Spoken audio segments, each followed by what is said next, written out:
I'm Vin. I'm Sori. If you would like to get your song reviewed, dear listener, there's the Filthy Capitalist option. As Sori says, 125 gets you straight to the head of the line. You don't have to be a part of the alliance. You don't have to be part of the group. Wait a minute. And the biggest thing is you don't have to wait. You hop, skip, and jump right in front of everybody. 125 gets you there. You do that 3 times, and then get mashed down to the $75 rate for perpetuity. Yes! Also, there is a band review option.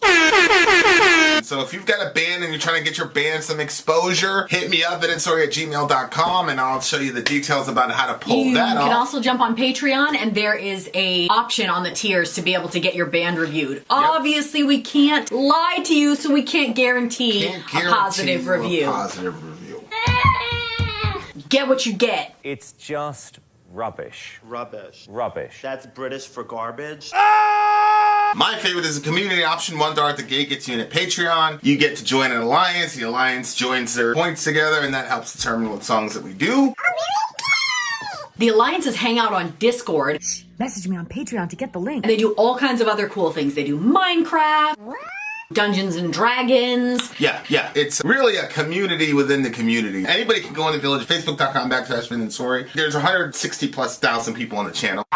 What's cool about the Discord is that it offers a real opportunity for community connection, friendship, that type of thing. And it's on Discord, so if you're not a Facebook person, it's for you. You start off at $1. Right. Plus you get exclusives. Sori and I are working on a song. So the first 15 seconds of that was on Patreon. Also, at $15 tier and above, when we actually debut the video, they're going to be there live with us. There you are, dear listener. Buy merch.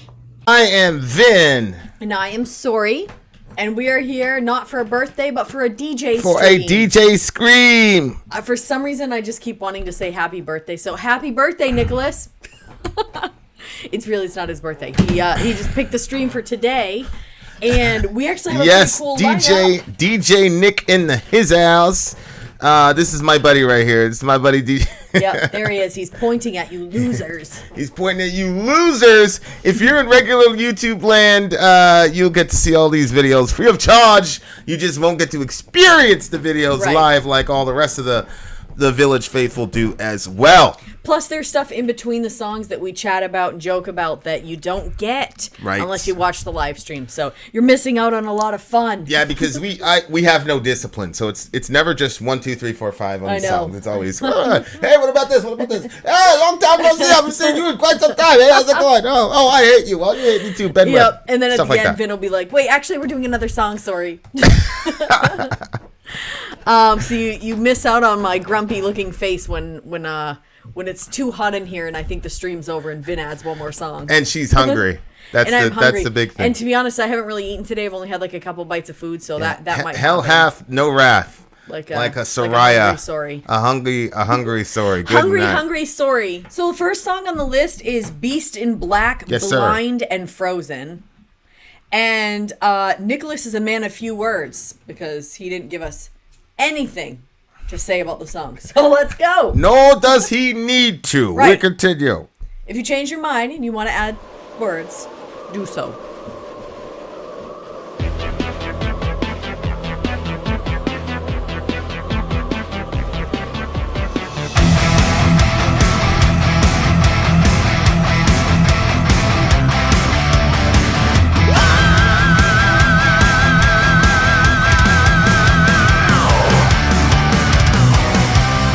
Once I touched your heart,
She died.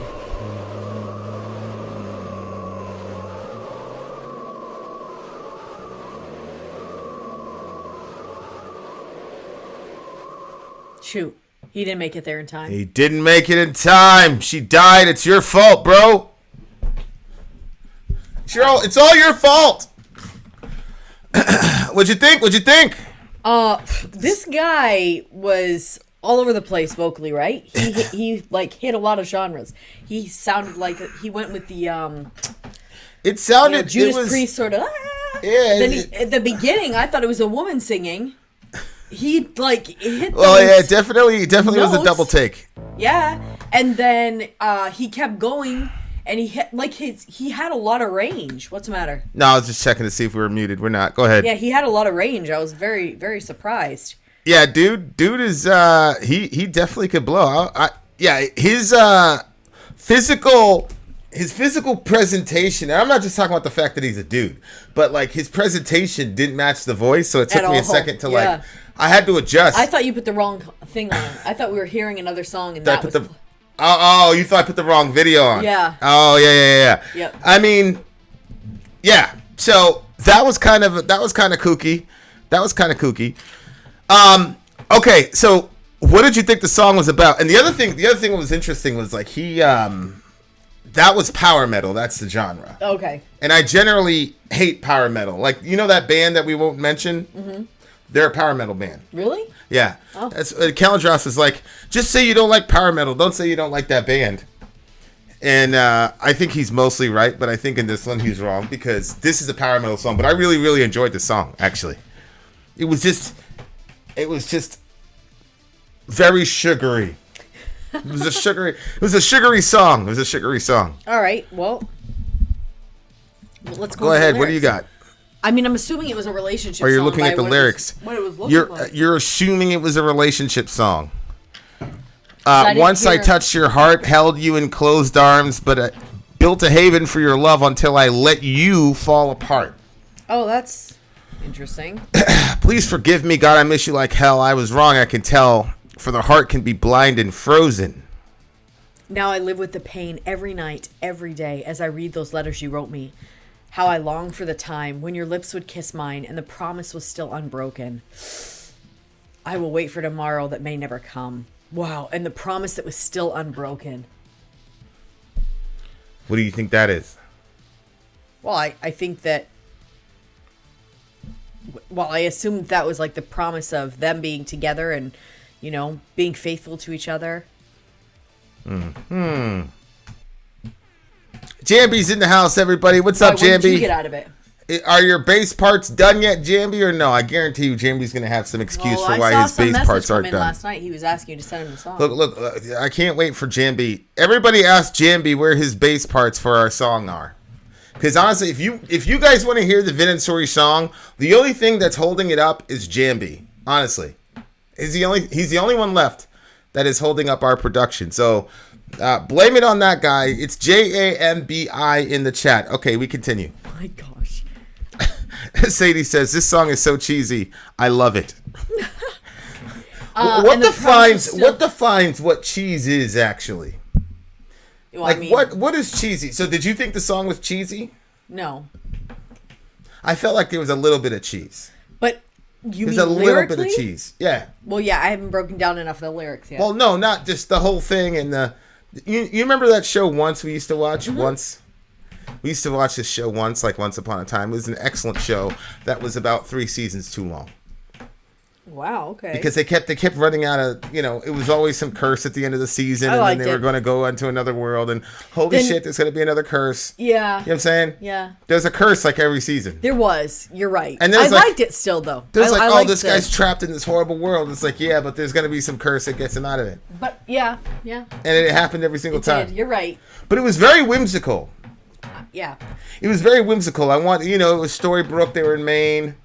And the character, it was just a beautiful thing. Mm-hmm. And it actually, it's interesting because, it was actually like a nostalgic period for us, actually, now that I think about it. Mm-hmm. Well, I'm not going to talk about that anymore. Yeah, okay, so let's continue. Look, now we live with pain. There you go. It just looks like this person was talking about. He says, "I built a haven for your love until I let you fall apart."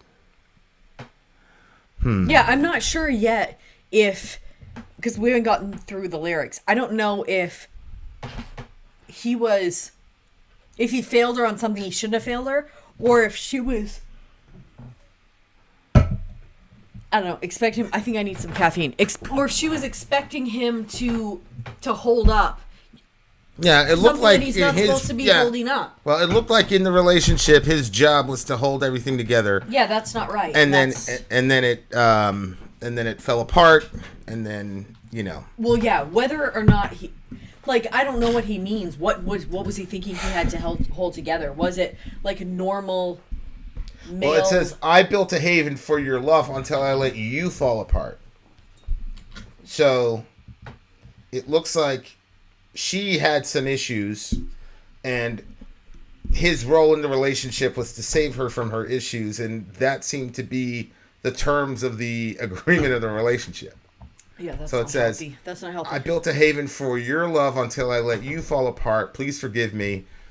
Now I live with the pain every night, every day as I read those letters you wrote me. How I long for the time when your lips would touch mine, and the promise was still all broken. I will wait for tomorrow that may never come.